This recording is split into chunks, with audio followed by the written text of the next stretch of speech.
Welcome to Watercolor by Scarlett.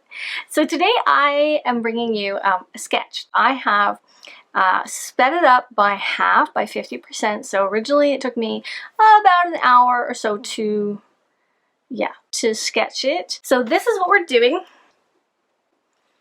This is the sketch. And a little bit of background to this. I was sitting at my desk, and right here, which is actually where she is right now, was Kitty. Kitty loves bags. Her name is Kitty. Her name is technically Katarina, but that was so that I could call her Kitty for short. So she goes to the vet, it's officially Katarina. Kitty loves bags. She loves boxes and baskets and bags and anything like that. And you can see in the clip when I'm sketching it that there's a container here with plaster, because this whole thing behind me, this white wall and all of these shelves, is all brand new. And I'm not actually done. It just has the primer on it, so I still have to wash it. I've done some sanding and I need to wash it, paint it again, and then I need to do more mudding on it because it's not finished. So you can see in spots where I've sanded off the paint, and anyway, I need to fix that up. So she is sitting next to that, and she's in the tool bag. The tool bag originally had all of the tools that I use to do the mudding, to do the plaster. So that's what she's sitting in. I don't know how or why she finds this comfortable, because to me this just does not look comfortable. At least not what she was lying on. But that's where she was. She cuddled into this bag. It's a black and blue bag, and there's lots and lots of shadow. Now it's hard for you to see here because there's so much light coming into this room. Now this is a good example of obviously a sketch, but also a monochromatic sketch, a tonal range sketch. So if I was going to turn this into a painting, the first thing I would do is a sketch like this to get a feeling for where my darks and my lights are. This is always my personal opinion, but really always the best option is to do a sketch. Turn your photo into black and white and then do a sketch. I did take a photo of her so that if she moved, which of course she will, she's a cat, there's no way she's going to stay still very long. So when she moved, that I would still have that. So I worked off my phone, but I could look at her at any time because she was there almost the entire time when I was while I was painting. The sun just started to come out, which is really nice because it's winter and I haven't seen the sun in days. The only thing that I would do differently in this is that I would use more pencils, or a different range of pencils. So this entire thing is done with HB pencil. HB pencil, and so it's just a very light, it's not this one, but it's similar. It's just a pencil that you can get just about anywhere, from, you know, any kind of store. It's nothing special. If I was going to do this again, I would use my actual pencil set. So here's an example from Faber-and-Castell, and I think it has 5 pencils in here.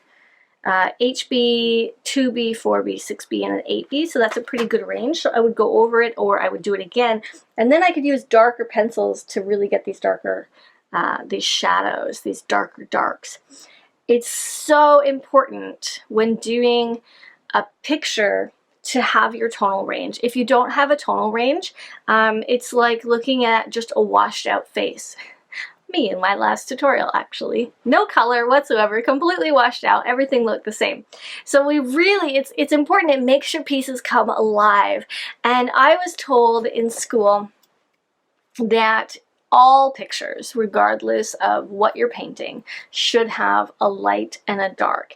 And you can bring that in, you can close that. It doesn't have to be the whitest whites and the darkest darks, but if you imagine that there's a range, so no matter what you're painting, where is your light going to be? Right? So in her case, I actually have a completely white section here, which is the back of the bag, and where your dark's going to be. So way down in where her face is, over here, in the curl of the fabric back here, behind her. This is all really dark because this is looking into the black fabric.